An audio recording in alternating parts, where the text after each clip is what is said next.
Today we'll look at how to create a mid-surface on the outer mold line of a beam with a tapered thickness cross-section. We'll begin creating our simulation files, and then we'll go to the idealize part where we'll get an associative copy of our geometry and then go into the mid-surface command. Here let's make sure that we have preview, stitch edge, and show automatic pairs on.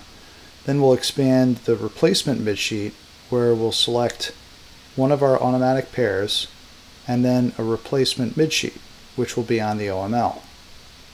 Here you can see that our mid-surface moves out to the OML and correctly trims and extends.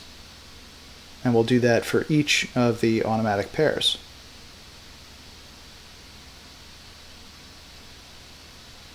So now that we have our mid-surface on the OML, let's create a mesh. To do that, we'll go to the FEM and we'll hide our solid representation of the channel.